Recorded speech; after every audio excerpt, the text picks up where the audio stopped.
বিস্ফোরিত হতে পারে, যা কিনা মানুষের বিবেককে আঘাত করতে, আনন্দ দিতে, কাঁদাতে এবং উজ্জীবিত করতে পারে। ম্যাগাজিন শব্দটি হয়তো এইভাবে প্রবেশ করেছে পত্রিকার বিকল্পে। পৃথিবী জুড়ে লক্ষ লক্ষ ম্যাগাজিন প্রকাশিত হয়। ম্যাগাজিন প্রকাশের পেছনে অবশ্যই জনসংযোগের ব্যাপারটা জড়িত আছে। সামাজিক, রাজনৈতিক, অর্থনৈতিক এবং গল্প বিষয়ক চাহিদা ম্যাগাজিনের মাধ্যমে মিটিয়ে থাকে। মিডিয়া বিশেষজ্ঞ মার্শাল ম্যাকলুহানের ভাষায়, মিডিয়াম ইজ দ্য মেসেজ। মাধ্যম হিসেবে নানা বিষয়ই ম্যাগাজিন। পৃথিবীতে সমস্ত বিষয়ের উপরে ম্যাগাজিন আছে। আমরা এখন যা দেখছি সমস্ত বিষয়ে, খেলাধুলার উপরে, শরীর চর্চার উপরে, রাজনীতি বিষয়ের উপরে, স্বাস্থ্য বিষয়ক, বিজ্ঞান বিষয়ক, সাহিত্য বিষয়ক, সমস্ত বিষয়। কিন্তু আমাদের সাঁওতালি ম্যাগাজিন সবে আমরা শুরু করেছি। 125 বছর এর ইতিহাস করতে গেলে বলা যেতে পারে। এর মধ্যে কিছু প্রচেষ্টা হচ্ছে, কিছু কিছু ফ্যাশন ম্যাগাজিনে চলে এসেছে, আমরা দেখতে পাচ্ছি। তো সাঁওতালি সমসাময়িক পত্রিকার একটি সংক্ষিপ্ত রূপরেখা এখানে তুলে ধরা হচ্ছে। 1757 সালে নবাব সিরাজউদ্দৌলা ইংরেজদের দ্বারা পলাশির যুদ্ধে পরাস্ত হওয়ার পর এদেশে ইস্ট ইন্ডিয়া কোম্পানি শাসন ব্যবস্থা কায়েম করে। পলাশির যুদ্ধের 100 বছর পর 1855 সালের 30 জুন ঝাড়খণ্ড রাজ্যের সাহেবগঞ্জ জেলার পারহেট থানার অন্তর্গত ভগনাডি গ্রামে সাঁওতালদের নায়ক সিধু মুর্মু ও তার ভাই বেনহু মুর্মুর নেতৃত্বে এক বিশাল সমাবেশ হয়। সমাবেশের কারণ ছিল রাজমহল ও ছোটনাগপুর পার্বত্য এলাকায় বসতি স্থাপন করা আদিবাসী তথা সাঁওতালদের কাছ থেকে জোর করে খাজনা আদায়ের নামে জমিদার, মহাজন ও পুলিশ দারোগারা অকথ্য অত্যাচার। ইংরেজদের কাছে দরবার করেও যখন সুবিচার পাওয়া গেল না, তখন তারা ভুল বা বিদ্রোহের ডাক দিয়েছিল। স্থানীয় রাজা ও ইংরেজদের সাথে যুদ্ধ করতে হয়েছিল তাদেরকে। যুদ্ধে দু এক জায়গায় সাঁওতাল বাহিনী জয় এলেও সামরিক অস্ত্রে সুসজ্জিত ইংরেজ বাহিনীর সঙ্গে এরা এটে উঠতে পারেনি। পরিশেষে সাঁওতালদের পরাজয় ঘটে। তো সাঁওতালদের সঙ্গে সম্মুখ লড়াইয়ে ইংরেজ সরকারের ভিত্তি কেঁপে উঠেছিল। সাঁওতাল বিদ্রোহের 17 বছর পূর্বে 1838 সালে মিশনারিগণ প্রথম সাঁওতাল এরিয়ায় উড়িষ্যার জলেশ্বরে American Baptist foreign mission society স্থাপন করে। মিশনারিদের উদ্দেশ্য ছিল অবশ্যই তাদের মধ্যে বাইবেলের মঙ্গল সমাচার বা খ্রিস্ট ধর্ম প্রচার করা। এই কাজ চালাতে গিয়ে মিশনারিগণ অনেক রকম বাধা বিঘ্ন সম্মুখীন হন। এরপর তারা দেখেন যে প্রথমে ভাষা যদি না শেখা যায়, তবে এই বাইবেলের মঙ্গল সমাচার সেই লোকগুলোর মাধ্যমে পৌঁছে দেওয়া যাবে না। এরপর তারা শিক্ষার উপরে জোর দেন। ভাষা শিক্ষা কালে তারা বুঝতে পারেন এই ভাষার মধ্যে অনেক অফুরন্ত শক্তি বা ভান্ডার আছে। সাঁওতালি ভাষা শিখে মিশনারিগণ ওই ভাষার চর্চা ও বিকাশে ব্রতী হন। এ কথা অনস্বীকার্য। মিশনারিগণই সাঁওতাল ভাষা ও সাহিত্যের প্রথম প্রদর্শক। হরহমন্ডের পেলা সাঁওতালি ভাষার প্রতিষ্ঠা পর্বের পত্রিকা। এটা 1890 সালে প্রকাশিত হয়। এই পত্রিকায় অনেক রকম কথা শোনা যায়, যে এটা শুধু ধর্মে প্রচার করা হতো তা নয়। আমরা দেখেছি এবং এর উপরে আমরা কাজ করছি। এতে অনেক গল্প, কবিতা, গান, যেহেতু এটা একটা ধর্মীয় সংগঠনে তাদের বক্তব্য তো থাকবে, কিন্তু তার মাধ্যমেই এগুলো চলে আসছিল। এর সম্পাদক ছিলেন এলোস সাহেব। এই পত্রিকাটি উনি পরিচালনা করতেন নিজের হাতে। প্রতিষ্ঠা পর্বের আরো দুটি পত্রিকার নাম বিশেষভাবে উল্লেখযোগ্য। এটা হলো এ ক্যাম্পবেল সম্পাদিত ঢেরব ও জন গসডাল সম্পাদিত বেড়াহওয়া। এখানে একটা কথা বলে নেওয়া যেতে পারে, আমার বয়োজ্যেষ্ঠ মহাদেবদা, আমিও জানতাম না, আমার বাড়ি দক্ষিণ দিনাজপুর। ভারতবর্ষ যখন বাংলাদেশ ভাগ, যখন পাকিস্তান যখন ভাগ হওয়ার আগে, দেশ বিভাগের আগে, আমরা দিনাজপুর ডিস্ট্রিক্টেরই অন্তর্গত ছিলাম। এখন বাংলাদেশে যে দিনাজপুরটা আছে সেটা এখন 7টা ডিস্ট্রিক্টে ভাগ হয়ে গেছে। দিনাজপুর একটা আছে। আমি যে দিনাজপুরে থাকি সেটা হচ্ছে দক্ষিণ দিনাজপুর, তার লাগোয়া যে ডিস্ট্রিক্টটা সেটা উত্তর দিকে, সেটা হচ্ছে বাংলাদেশের দিনাজপুর হয়ে গেছে। তো সেখানে ক্যাথলিক মিশন, একটা ক্যাথলিক মিশন থেকে 1931 সালে ঢালুয়ার নামে একটা পত্রিকা সম্পাদিত হতো। আর এ ক্যাম্বেল যেটা করতেন সেটা এখানে। তো ওখানকার যে ঢালুয়া পত্রিকা যেটা বাংলাদেশে, সেখানেও সেই পত্রিকার মাধ্যমেও অনেক কিছু তর্জমা সাহিত্য, গান, ছোট গল্প এ সমস্ত প্রকাশিত হতো। আর বেড়াঘর যে জন গসডাল, এটা এখনো প্রকাশিত হয়ে চলছে একটা ধর্মীয় সংগঠনের মাধ্যমে, কিন্তু তাদের যেরকম ক্যারেক্টার পত্রিকা, কিছু ধর্মীয় কথা, কিছু কবিতা, গান, সাহিত্য এগুলো আছে। এরপর ক্যাথলিক মিশন দুধানি থেকে প্রকাশিত মার্শাল দামন, বিহার জনসংখ্যা দপ্তর থেকে প্রকাশিত হর সংবাদের নাম বিশেষভাবে উল্লেখযোগ্য। মার্শাল দামন পত্রিকাটি এখন বর্তমানে 70 বছর ধরে লাগাতার প্রকাশ হয়ে চলেছে। এটি ধর্মীয় সংস্থা থেকে প্রকাশিত হলেও পত্রিকাটিতে গল্প, কবিতা, উপন্যাস, নাটক, প্রবন্ধ ও ছোটদের গল্প প্রকাশিত হয়। আমরা দেখেছি ওখানকার যে এখন বিশিষ্ট হেমব্রম, ওনার সঙ্গে আমরা আলোচনা করেছি, 70 বছর ধরে ওনাদের ছোটদের গল্প, যেটা কিনা প্রকাশ করলে সাঁওতালি সাহিত্যে একটা বিশাল সম্পদ সেখানে আছে, এবং তারাও রাজি হয়েছে এই বিষয়ে। তারা বলছে আমরা এটা মানে ছোট গল্পগুলো আলাদাভাবে ওরা প্রকাশ করতে চায়। মানে কোন সাহিত্যে মানে এত মানে ছোটদের কিশোর সাহিত্য মানে কোন পত্রিকাতে এত ব্যাপক বা বিশাল সংখ্যায় গল্প প্রকাশ হয়নি, যেটা কিনা মার্শাল দামন হয়েছে।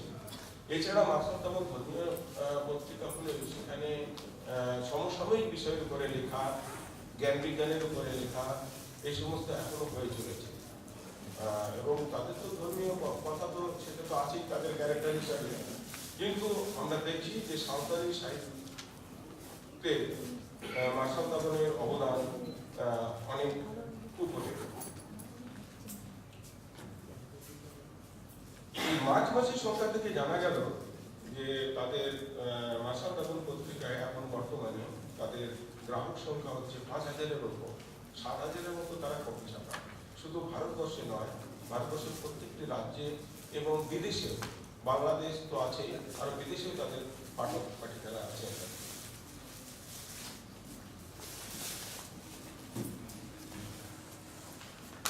50 দশকের পত্রিকার মধ্যে যুগ আরসাল, কেরওয়াল আড়াল, গালমারা আড়াল, মনো। 60-এর দশকের মধ্যে আড়াল, রেড সাকাম, সাতসাতের পশ্চিমবাংলা, এভেন, যুগ জাফা, সাতসাগুন, এই সমস্ত পত্রিকা বিশেষভাবে সাঁওতালি সাহিত্যে বিশেষ অবদান রাখে। বিশেষ করে রিয়েল সাকাম পত্রিকার কথা বলতে গেলে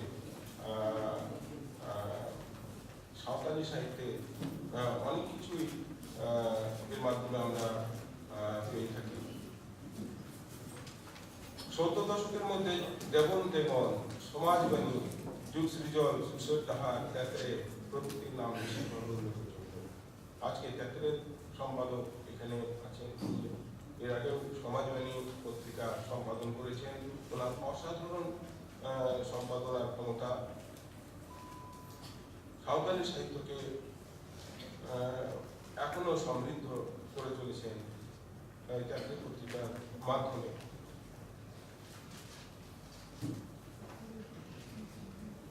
আশির দশকে প্রকাশিত সাঁওতালি সাময়িক পত্র পত্রিকার সংখ্যা সবচেয়ে বেশি। উড়িষ্যা, ঝাড়খণ্ড, পশ্চিমবাংলা, বাংলাদেশ থেকে এই সমস্ত পত্র পত্রিকা প্রকাশিত হতো। তবে এই সমস্ত পত্রিকা দু একটি ছাড়া সবই প্রায় এখন বন্ধ হয়ে গেছে। সাঁওতাল সম্প্রদায়ের মানুষেরা ভৌগোলিক, রাজনৈতিক কারণে এক বা একের অধিক রাজ্য ও দেশে বসবাস করেন। নিজস্ব মাতৃভাষায় পত্র পত্রিকা প্রকাশিত হওয়ার ফলে তাদের নিজেদের মধ্যে জনসংযোগের সম্পর্ক স্থাপিত হয়। এছাড়া সামাজিক গণজাগরণ, শিক্ষা বিষয়ে চেতনা, কুসংস্কার দূরীকরণে এবং আন্দোলনের ভিত্তি গড়ে ওঠে। বহু লেখক, গল্পকার, কবি এই সমস্ত পত্রিকার মাধ্যমে প্রতিষ্ঠিত হয়। বর্তমান পরিস্থিতিতে সাঁওতালি পত্রপত্রিকার অবস্থা মোটেই সুবিধাজনক নয়। এই মুহূর্তে পত্রপত্রিকার সংখ্যা নিয়মিত প্রকাশিত হয় এমন সংখ্যা খুব একটা বেশি নয়। এই সংখ্যাটা হঠাৎ করে এতটা কমে যাওয়ার পেছনে দু একটি কারণ নিরূপণের চেষ্টা করা হয়েছে। প্রথম প্রধান কারণ অবশ্যই বলতে হবে যে আর্থিক সমস্যা। দ্বিতীয় কারণ হিসেবে বলা যেতে পারে যে পত্রিকা পরিচালন কমিটির মধ্যে কর্ম সমন্বয়ের অভাব। একটা পত্রিকা যখন চালানো হয় সেটা একটা অফিসের মতো ব্যাপার। সে লেখা আসবে, সেগুলোকে ডিটিপি করা, সেগুলোকে পোস্টিং করা, গ্রাহকদের নাম লেখা, কবে সে চাঁদা দিয়েছে সেগুলো মেনটেন করা, মোটামুটি সেটা নিঃস্বার্থ।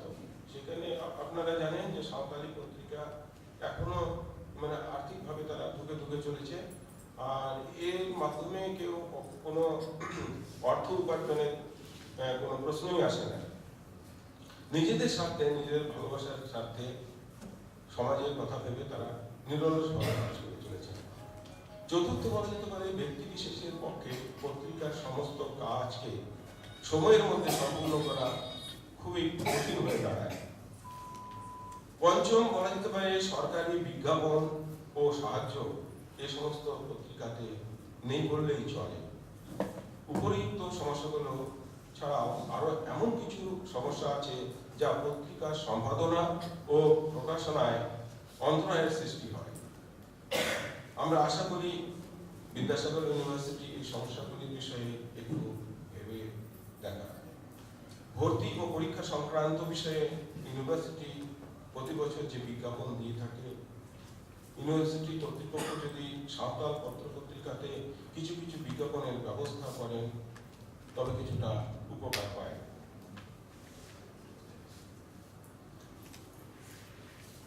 সংক্ষিপ্ত পরিচয় এটুই বলা হলো। এখন যেহেতু যুগসৃজন পত্রিকা সম্পাদনা করা হয়, যেটুকু আমার মনে আছে বা জেনেছি সেটা করার চেষ্টা করছি। কলকাতায় 1965 সালে Santali literary and cultural society প্রতিষ্ঠিত হয়। 1966 সালে এই সংস্থার পক্ষ থেকে সাঁওতালি নামক দ্বিমাসিক সাহিত্য পত্রিকা প্রকাশ শুরু হয়। প্রখ্যাত সাহিত্যিক এবং রাজনীতিবিদ নাথানিয়েল মুর্মু পত্রিকাটির সম্পাদন যুক্ত হয়। গল্প, কবিতা, প্রবন্ধ, খবর এতে প্রকাশিত হতে থাকে। এই পত্রিকাটি 5 বছর চলার পর যখন দেখা গেল এটাকে রেজিস্ট্রেশন করা দরকার, RNI রেজিস্ট্রেশন, সেটাকে দিল্লিতে ফর্ম ফিল আপ করে দিল্লিতে পাঠানো হলো। এরপরে পত্রিকার নাম পরিবর্তন হয়। নাম পরিবর্তন হয়ে যুগসৃজন হয়। যুগসৃজন কথার মানে হচ্ছে তার ক্রিয়েটার, সৃষ্টিকর্তা। 1971 সালে জুলাই অগাস্ট সংখ্যা থেকে দ্বিমাসিক পত্রিকা হিসাবে এটির আত্মপ্রকাশ ঘটে। 1977 সালের জুন মাস থেকে মাসিক পত্রিকা রূপে এখনো নিয়মিত প্রকাশিত হয়ে চলেছে। যুগসৃজনের প্রথম সম্পাদক নাথানিয়েল মুর্মু ছিলেন। উনি অগাস্ট 1971 থেকে অক্টোবর 1989 আমৃত্যুকাল পত্রিকা সম্পাদনা করে গেছেন। এরপর কলকাতা বিশপস কলেজের প্রিন্সিপাল তিমোথিয়াস হেমব্রম মহাশয়ের কাঁধে এই গুরু দায়িত্ব এসে পড়ে। উনি নভেম্বর 1989 থেকে মে 2008 পর্যন্ত নিজের হাতে পত্রিকাটি সামলেছেন। এই দুই সম্পাদকের ক্ষুরাধার সম্পাদকীয় লেখনী এবং অন্যান্য গল্প বা তাৎক্ষণিক বিষয়ের উপরে তাদের লেখা পত্রিকাকে এক অনন্য জায়গায় পৌঁছে দেয়। পত্রিকার তৃতীয় সম্পাদক হন দ্বিতীয় প্রজন্মের লেখক তথা নওয়াইবিল পত্রিকার সম্পাদক দিলীপ হেমব্রম। যুগসৃজন পত্রিকাটি এখন 46 বছরে পদার্পণ করেছে। বিগত 45 বছর অনেক চড়াই উতরাইয়ের মধ্যে সাহিত্য সৃষ্টি করে চলেছে। পত্রিকায় গল্প, উপন্যাস, প্রবন্ধ, কবিতা, পুস্তক সমালোচনা, নাটক, জ্ঞান বিজ্ঞানের কথা, গল্প জাদুর আসর বিভিন্ন সংখ্যায় প্রকাশিত হয়ে চলেছে। 2008 থেকে এই পত্রিকার কিছু পরিবর্তন আনা হয়। বছরে 4টি বিশেষ সংখ্যা প্রকাশিত হয়। সোহরায় লেখা, এই সংখ্যায় সাধারণত সাংস্কৃতিক সাঁওতালদের প্রধান উৎসব সোহরায় এই বিষয়ে লেখা অন্তত রাখার চেষ্টা করা হয়। হুল 1855 সালের সাঁওতাল হুলের বিষয়ে অনেক লেখা এতে ছাপানো হয়েছে। প্রতি বছরই তাই করা হচ্ছে বিভিন্ন সাবজেক্টে। এক সাবজেক্টে পুনরাবৃত্ত করা হয় বিভিন্ন বিষয়ের উপরে। এরপরে দাসায়, অক্টোবর মাসে দাসায় কি করে দাসায় অনুষ্ঠান সমাজে এলো, সাঁওতাল সমাজে, তা সেই বিষয়ে এবং দাসায় গানের উপরে আলোচনা, এ সমস্ত নিয়ে দাসায় সংখ্যা প্রকাশিত হয় অক্টোবরে। আর পিও বোর্ডিং বিশেষ সংখ্যা, ভাষাবিদ পিও বোর্ডিং এর উপরে উনি যা সাঁওতাল বা সমাজে কাজ করে এবং সাঁওতালি সাহিত্যের উন্নতি করেছেন সেই বিষয়ে বিশেষ করে কিছু আলোকপাত করার চেষ্টা করে। পিও বোর্ডিং সংখ্যা নভেম্বর মাসে। সর্বভারতীয় লেখকদের লেখা নিয়মিত ভাবে এবং বাংলাদেশ, নেপাল, ইউরোপীয় দেশ থেকেও মাঝে মাঝে লেখকরা যুগসৃজন দপ্তরে পাঠান। 4.5 দশকের পত্রিকায় যে সমস্ত লেখকদের লেখা ছাপানো হয়েছে তাদের নির্বাচিত লেখা পুস্তক আকারে প্রকাশ করা হয়েছে। এই সমস্ত পুস্তকগুলির মধ্যে বা এই সমস্ত পুস্তকগুলি সাঁওতালি লিটারেরি কালচারাল সোসাইটি ও অন্যান্য সংস্থা যেমন চাইচাম্পা পাবলিকেশন, গোটা ভারত সাঁওতালি সাহিত্য সভা, নওয়াইবিল কমিটি ও পিও বোর্ডিং মেমোরিয়াল ট্রাস্ট এর পক্ষ থেকে প্রকাশ করা হয়েছে।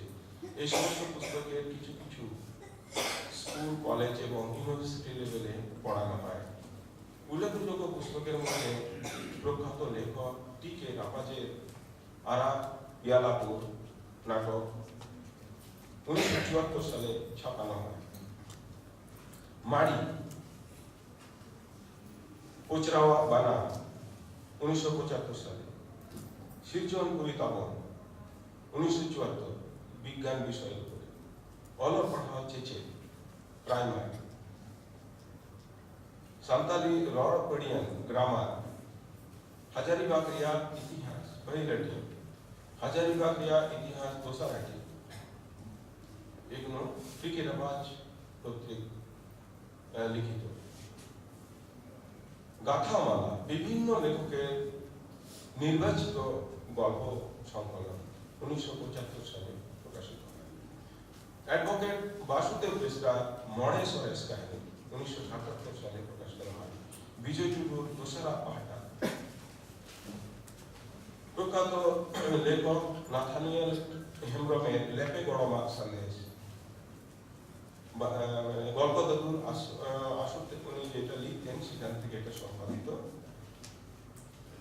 এই লেপে গড়মের সন্দেশের মধ্যে কুদুম, কাহিনী, বিজ্ঞান বিষয়ক অনেক কিছুই এর মধ্যে আছে। এটা 1978 সালে প্রকাশিত হয়। নাথানিয়েল মুর্মুর অজয় ঘাটা ঠিকরে 1994 সালে প্রকাশিত হয়।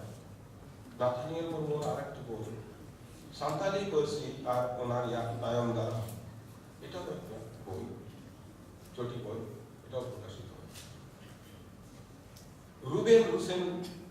রুবেন সরেন পরধল এই পেন নামে লিখতেন। সরেস কাহিনী আর অনড়। এই রুবেন সরেনের যে গল্প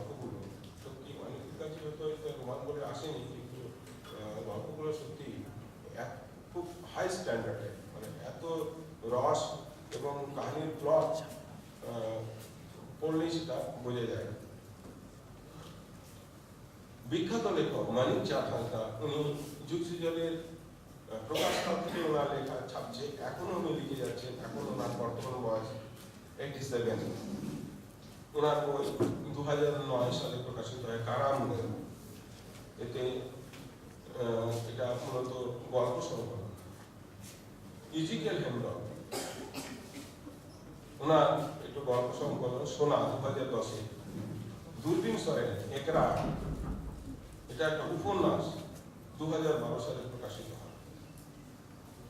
ওনার আর একটা বই জুরাসিক অগ্নিমালা, যদিও এটা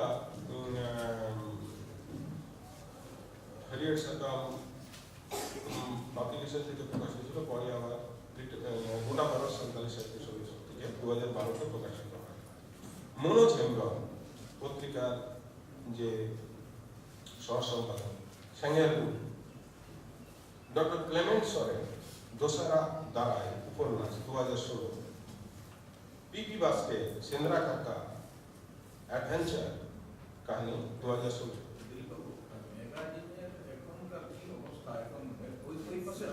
হ্যাঁ আমি যাচ্ছি।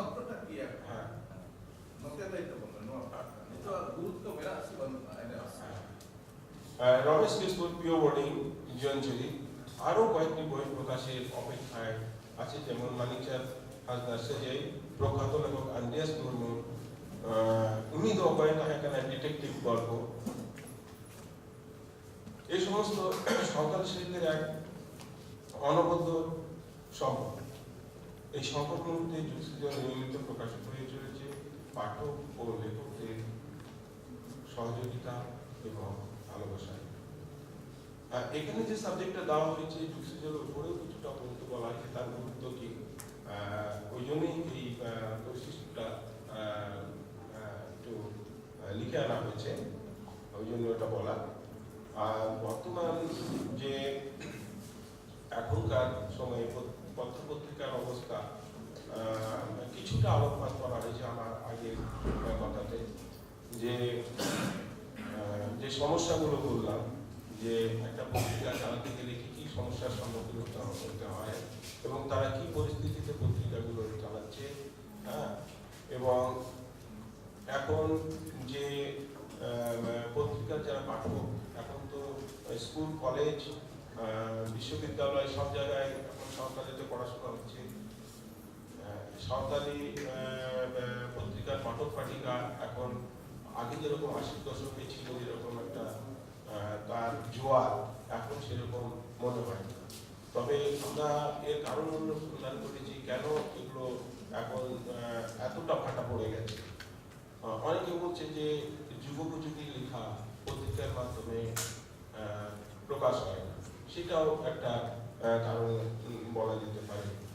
তবে এটাকে সাঁওতালি পত্রিকা এবং সাহিত্যকে এগিয়ে নিয়ে যেতে গেলে আমাদের প্রত্যেকে, শুধু সম্পাদকের কাজ না, পাঠক পাঠিকা, স্টুডেন্টস, সমস্ত সবাইকে এই বিষয়ে আমাদেরকে এগিয়ে আসতে হবে। এই বলে আজকের এই বক্তব্য আমি শেষ করছি।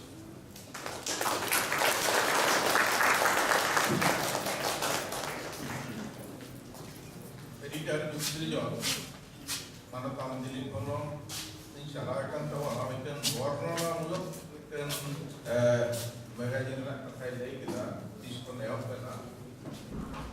Kata tu tarikan dia ehok kena oleh tu tidak banyak kena.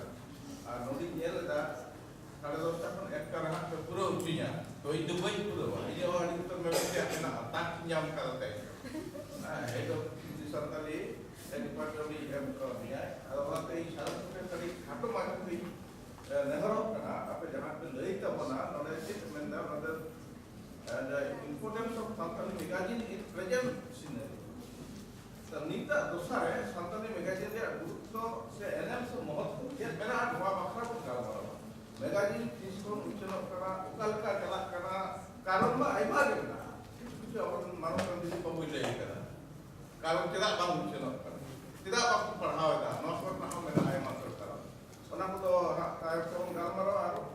ᱞᱟᱹᱭ ᱛᱟᱵᱚᱱᱟ ᱱᱤᱛᱚᱜ ᱠᱷᱟᱴᱚ ᱢᱟᱪᱷᱟᱛᱮ ᱱᱩᱠᱩ